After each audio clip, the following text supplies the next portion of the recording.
ഇത്ര നേരമായിട്ടും തിരിച്ചു വന്നില്ലല്ലോ ശേഖരേട്ട.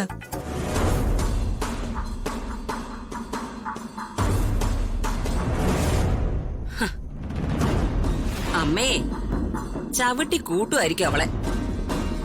ഓവർ സ്മാർട്ട് കളിച്ചാ ഇങ്ങനെ ഇരിക്കും. നീ എന്താ പ്രതാപ ഒന്നും മിണ്ടാതിരിക്കുന്നേ? ഞാൻ എന്ത് മിണ്ടാനാ ചേച്ചി? അവിടെ നിന്ന് മേടിക്കട്ടെ, അല്ലാതെ എനിക്കിപ്പോ എന്ത് ചെയ്യാൻ പറ്റും? ഞാനേ അവൾക്ക് പലവട്ടം വാണിംഗ് കൊടുത്തതാ. സൂര്യമംഗലത്തമ്മ വലിയ സ്ട്രിക്റ്റാ.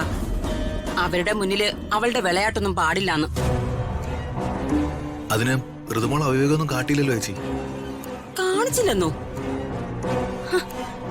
എന്താ ശേഖര, നിന്റെ കണ്ണിന് വല്ല കുഴപ്പമുണ്ടോ?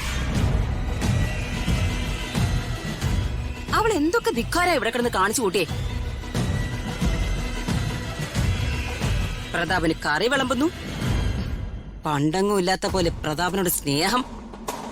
മോള് അവളുടെ അച്ഛനോടല്ലേ സ്നേഹവും സ്വാതന്ത്ര്യമൊക്കെ കാണിച്ചത്. അതിനെന്താ തെറ്റ്?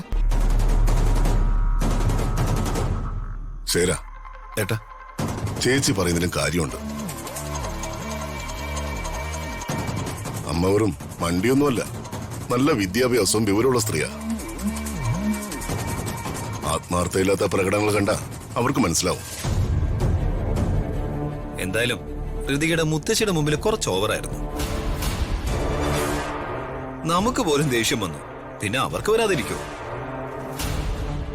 അല്ലെങ്കിലും നിനക്കല്പം ദേഷ്യം കൂടുതലാ, അതെനിക്കറിയാം. അവൻ കാര്യം പറയുന്നതിന് നീ എന്തിനാ അവനോട് ദേഷ്യപ്പെടുന്നേ? ഇക്കാര്യം പറഞ്ഞ് ഇനി നിങ്ങൾ തമ്മിൽ വഴക്കുണ്ടാക്കണ്ട. അവിടെ തിരികെ വരട്ടെ. ഇത്രയും താമസിക്കുന്നത് കണ്ട് എനിക്ക് വല്ലാത്തൊരു പേടി. ഇനി അവളെ തല്ലോ മറ്റോ ചെയ്യോ പ്രതാപ? തല്ലുന്നെങ്കിൽ തല്ലട്ടെ ചേച്ചി.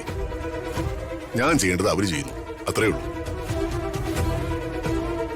മോളെ അവര് തല്ലണേന്ന ഈ ചേച്ചിയുടെ പ്രാർത്ഥന.